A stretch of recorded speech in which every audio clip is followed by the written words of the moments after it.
Babylon's shadow, celestial balance, cosmic betrayal, cosmic chaos, underworld rising, divine wrath, eternal conflict, giants awaken, infernal might, shadowed thrones.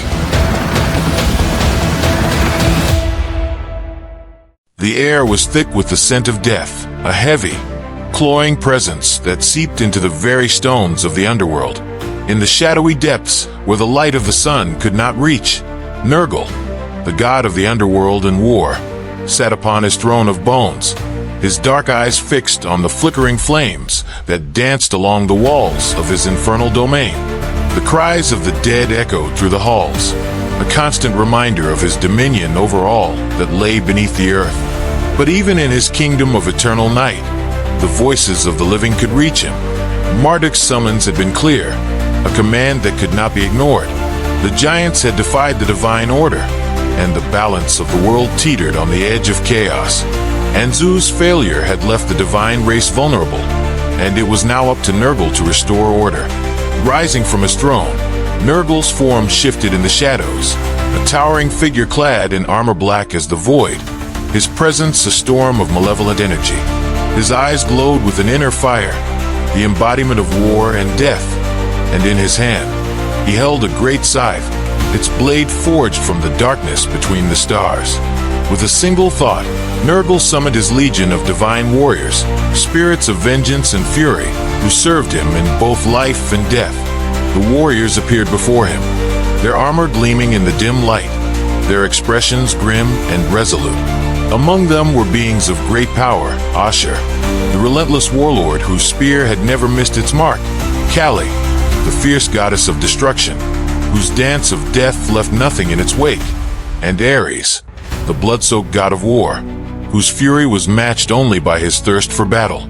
Nergal surveyed his legion with a cold, calculating gaze, his mind already turning towards the task at hand. The giants had proven themselves a formidable foe, and this battle would not be easily won. But Nergal was no stranger to war, and he relished the challenge. Asher, Nergal's voice was a low, rumbling growl that echoed through the hall. You will lead the vanguard. Strike quickly, and without mercy. Show the giants that there is no refuge from our wrath. Asher nodded, his eyes narrowing with determination. They will not know what hit them, my lord. The giants will fall before our blades like wheat before the scythe. Kali, Nergal continued, turning to the goddess of destruction. You will follow Asher, sow chaos in their ranks, tear apart their defenses, and leave nothing but ashes in your wake. Kali grinned, her dark eyes glittering with a feral light. It will be my pleasure, Nergal. The giants will know the meaning of true destruction. Nergal's gaze shifted to Ares, who stood at the back of the legion, his hands clenched around the hilt of his sword. Ares, you will be our hammer. Strike with all your might, and break the giant spirits. Show them the futility of their defiance. Ares nodded, a grim smile tugging at the corners of his lips. They will beg for death before we are through with them. Satisfied, Nergal raised his scythe, the blade gleaming in the dim light. We march to war, my warriors. The giants have defied the gods, and for that, they will pay the ultimate price. Let us remind them why the underworld is a place of fear. With a deafening roar, the legion of divine warriors surged forward, their forms dissolving into shadows as they swept through the halls of the underworld and out into the world above. Nergal led them, his presence a dark cloud that blotted out the light, his eyes fixed on the distant mountains where the giants had made their camp. The battle begins. The giants had gathered in the highlands, their massive forms silhouetted against the sky as they prepared for the coming battle. Uthrog, the leader of the giants, stood at the forefront, his eyes scanning the horizon for any sign of the approaching enemy. His kin, Svarag and Yagther, stood by his side, their expressions grim and resolute. The gods will come for us, Uthrog said, his voice a deep rumble that carried across the mountains. They will not let our actions go unpunished. But we are giants, born of the earth and the stone. We will stand against them, and we will fight with all our strength. Svarag grunted in agreement, his massive arms crossed over his chest. "Let them come. We will crush them, just as we crush the humans. The gods are no different. They bleed just like the rest." Yakther bared his teeth in a savage grin. "I look forward to it. Let them try to take what is ours." But even as they spoke, a darkness began to spread across the sky, blotting out the light of the sun. The air grew cold, a chill that seeped into their bones, and a low, ominous hum filled the air. The giants tensed, their eyes narrowing as they realized that the gods had already arrived. From the shadows, Nergal emerged, his form a towering figure of death and destruction. The divine warriors flanked him, their eyes glowing with a fierce, unholy light as they advanced towards the giants. "Uthrog." Nergal's voice was like the tolling of a funeral bell, deep and resonant. "You have defied the gods, and for that you will suffer. Surrender now, and I may yet show mercy. Resist, and I will bring the full force of the underworld upon you." Uthrog met Nergal's gaze without flinching, his eyes filled with a fierce determination. "We are not afraid of you, Nergal," he growled. "We will fight, and we will die if we must. But we will not bow to your will." Nergal's expression remained impassive, though there was a flicker of something dark and dangerous in his eyes. "So be it," he said quietly. "Let the battle begin." With a wave of his hand, Nergal unleashed his legion upon the giants. The divine warriors charged forward, their weapons flashing in the dim light as they clashed with the giants in a violent, chaotic melee. The clash of titans. The battle was a symphony of destruction, a cacophony of metal on stone, of roars and screams that echoed through the mountains. Ashur led the charge, his spear slicing through the air with deadly precision as he struck at the giants with relentless fury. Kali followed close behind, her movements a blur as she danced through the battlefield, her hands wreathed in flames that consumed all they touched. The giants fought back with equal ferocity, their massive fists smashing into the divine warriors with bone-crushing force. Svarog roared as he swung his great club, the weapon cleaving through the air with the power of a falling star. Yakther tore through the ranks of the divine warriors, his teeth bared in a savage snarl as he relished the taste of battle. But Nergal was everywhere, his presence a shadow that stalked the battlefield, his scythe reaping the souls of those who fell before him. He moved with a cold, calculating precision, his strikes swift and deadly, his eyes never leaving Uthrog. The battle raged on, the ground beneath them trembling with the force of the conflict. The giants were strong, their bodies forged from the very stone of the earth, but the divine warriors were relentless, their attacks coordinated and precise. For every giant that fell, a dozen divine warriors took their place, their determination unyielding. At the heart of the battle, Nergal and Uthrog clashed, their weapons meeting with a force that sent shockwaves through the air. Uthrog's massive axe struck with the power of a mountain, but Nergal's scythe was a weapon of pure darkness, cutting through the air with a deadly grace. "You cannot win, Uthrog," Nergal hissed as he blocked another strike. "The gods are eternal, their power infinite. You are nothing but a fleeting memory, a moment in the vastness of time." Uthrog snarled, his eyes blazing with fury. "We are giants, Nergal. We are born of the earth, and we will not be so easily defeated." With a mighty roar, Uthrog swung his axe in a wide arc, aiming for Nergal's head. But Nergal was quick, his form dissolving into shadow as he dodged the blow, reappearing behind Uthrog with his scythe raised high. The blade of the scythe came down in a blur of motion, slicing through Uthrog's shoulder and leaving a deep, smoking wound. The giant staggered, pain coursing through his body, but he did not fall. "Is that all you've got, Nergal?" Uthrog growled, his voice thick with pain. "You'll have to do better than that." Nergal's lips curled into a thin smile. "Very well," he said softly. "I will." With a surge of dark energy, Nergal attacked with renewed ferocity, his scythe flashing through the air like a streak of black lightning. Uthrog fought back with all his strength, his axe swinging in wide, powerful arcs. But it was clear that he was beginning to tire. The divine warriors pressed the attack from all sides, and though the giants fought with the strength of the earth itself, the relentless assault of the gods began to wear them down.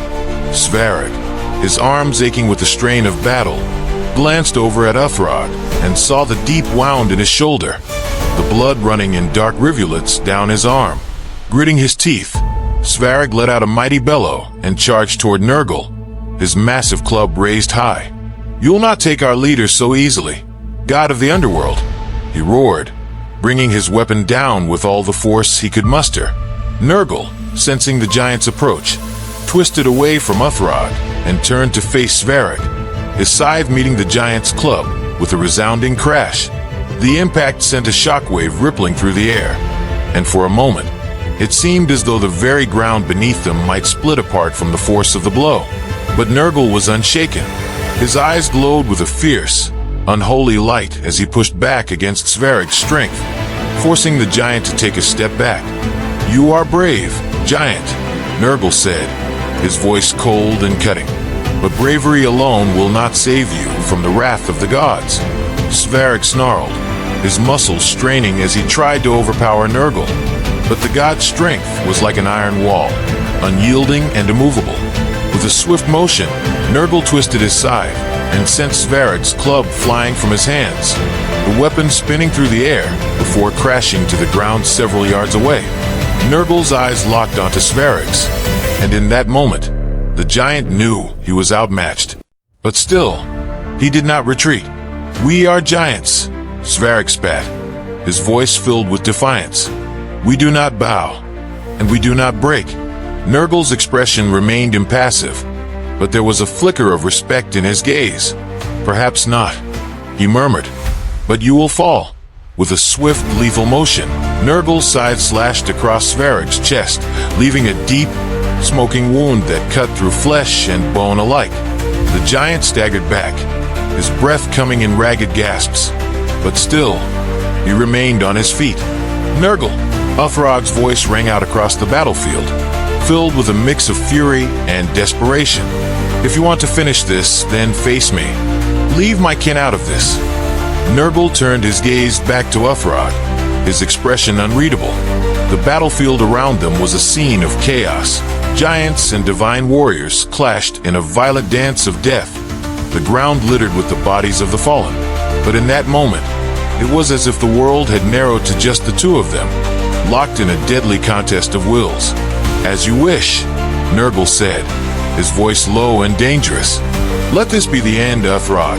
With a roar, Uthrog charged at Nergal, his axe raised high, determined to strike the god down with all the strength he had left. The air around him seemed to vibrate with the force of his rage, and for a moment, it was as if the very earth itself rose up to aid him. But Nergal was ready. With a cold, calculated precision, he met Uthrog's charge head-on, his scythe flashing through the air in a deadly arc. The two weapons collided with a force that sent sparks flying in all directions, and for a brief moment, it seemed as though neither would give way.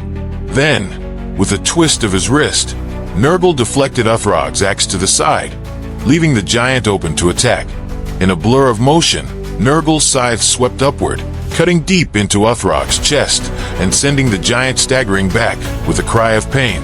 Uthrog's axe slipped from his grasp as he fell to one knee, blood pouring from the wound in his chest.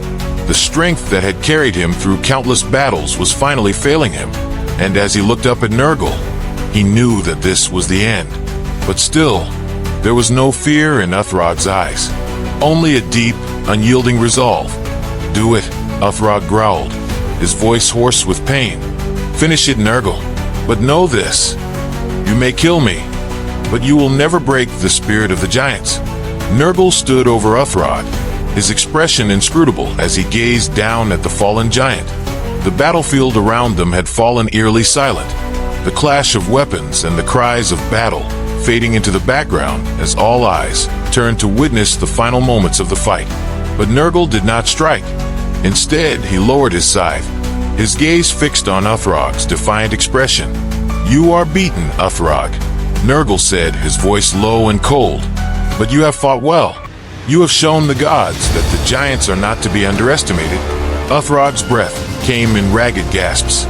his body trembling with the effort of staying upright. "So, is this how it ends?" he asked, his voice thick with bitterness. "You kill me, and the giants are left leaderless, broken by the gods."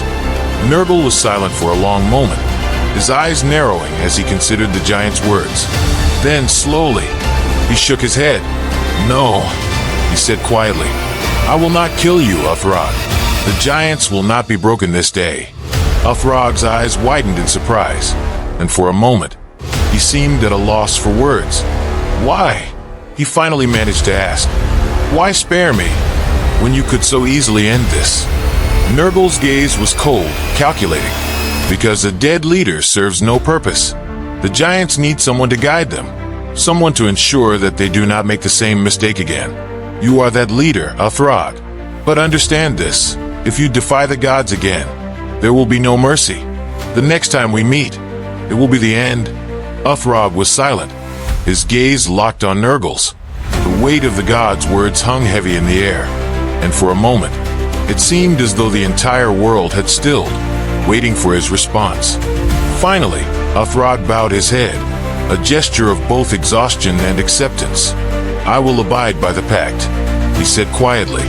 "The giants will not rise against the gods again. But know this, Nergal. The day will come when the giants will no longer be content to live in the shadows. And when that day comes, there will be no peace between us." Nergal's expression remained impassive, though there was a flicker of something dark and unreadable in his gaze. "That day is not today," he said simply. "Remember your oath, Uthrog, and the giants may yet live to see it." With that, Nergal turned and walked away, his scythe held loosely at his side, his steps measured and deliberate. The divine warriors followed in his wake, their expressions grim but victorious, their weapons still dripping with the blood of the giants. Uthrog watched them go, his body trembling with pain and exhaustion. Svarog and Yagther moved to his side, their faces lined with concern as they helped their leader to his feet. "We lost, Uthrog," Svarog said quietly, his voice filled with a deep, simmering anger. "But we are not broken. The giants still stand." Uthrog nodded, his gaze distant as he stared out at the battlefield, littered with the bodies of the fallen. "Yes," he murmured, "we still stand. But we must learn from this. The gods are powerful, and we cannot afford to challenge them lightly." Yagther grunted in agreement, his teeth bared in a savage grin. "Let them think they've won," he growled. "We'll bide our time, grow stronger, and when the day comes, we'll crush them underfoot." Uthrog was silent for a long moment, his eyes narrowing as he considered Yagther's words. "Perhaps," he said finally, "but we must be patient. The giants have lost too much today. We cannot afford to lose more." With a heavy sigh, Uthrog turned away from the battlefield and began the long, painful trek back to their mountain home. The giants had been defeated, but they were not destroyed. They would rebuild, recover their strength, and in time, they would rise again. But for now, the world belonged to the gods, and in the shadow of that knowledge, the giants would wait, their spirits unbroken, their resolve hardened by the fires of defeat. The aftermath. The victory had come at a cost. The divine warriors, though triumphant, bore the marks of battle, armor dented, weapons dulled, spirits heavy with the weight of the lives they had taken. Nergal led them back to the underworld, where the darkness embraced them, wrapping around their weary forms like a shroud. In the great hall of the underworld, Nergal dismissed his warriors with a wave of his hand, his gaze distant and thoughtful. The battle had been won, the giants subdued, but there was no joy in the victory, only a cold, lingering sense of inevitability. As the last of the warriors departed, Nergal remained alone in the hall, the flickering flames casting long shadows across the stone walls. His scythe rested against the throne of bones, its blade still stained with the blood of giants. Marduk's voice echoed through the silence, a commanding presence that filled the hall. "Nergal," he said, his tone even but carrying the weight of authority. "You have done well. The giants have been humbled, and the pacts restored." Nergal bowed his head in acknowledgement, though his expression remained impassive. The giants were strong, but their strength was no match for the will of the gods. Uthrog has sworn to abide by the pact, and I believe he will keep his word for now. Marduk's golden eyes gleamed in the darkness. For now, he repeated, his voice tinged with a note of caution. But we must remain vigilant. The giants are not easily broken, and they will not forget this day. Nergal nodded, his gaze distant. They will recover, as they always do. But they have learned that defying the gods comes at a great cost. It will be some time before they dare to challenge us again. Marduk's expression softened, though there was still a lingering tension in his gaze. You have done what needed to be done, Nergal. The balance has been maintained. But be wary, Tiamat's anger still burns, and the future is uncertain. We may have won this battle, but the war is far from over. Nergal's eyes narrowed, his thoughts turning to the goddess of wrath, whose grief for her brother Anzu had transformed into a deep and abiding hatred. Tiamat is dangerous, he said quietly, but she will not act rashly. She knows the consequences of defying the gods. Marduk nodded, though there was a note of unease in his gaze. Even so, we must be prepared for whatever may come. The world is changing, Nergal, and the old ways are being tested. We cannot afford to be complacent. Nergal met Marduk's gaze, his expression firm and resolute. I will be ready, Marduk. Whatever the future holds, the gods will not falter. The underworld will stand with you, as it always has. Marduk's gaze lingered on Nergal for a moment longer before he nodded, his expression softening. Very well, he said. Return to your domain, Nergal. Rest and recover your strength. The battles to come will test us all. With that, Marduk's presence faded, leaving Nergal alone in the silent hall. The god of the underworld and war stood motionless for a long moment, his thoughts churning with the events of the day. The battle had been won, the giants subdued, but the future remained uncertain, shrouded in the same darkness that filled his domain. But Nergal was not one to fear the unknown. He was the god of death and war, the guardian of the underworld, and he would face whatever came with the same cold, unyielding resolve that had carried him through countless battles. Turning away from the empty hall, Nergal moved through the shadows, his scythe in hand, the flames of the underworld burning around him. The darkness embraced him like an old friend, and as he descended deeper into his domain, he prepared himself for the challenges that lay ahead. For the gods, the victory over the giants was only a temporary reprieve. The world was changing, the ancient pact strained by the weight of time, and the seeds of discord had been sown. But Nergal would be ready.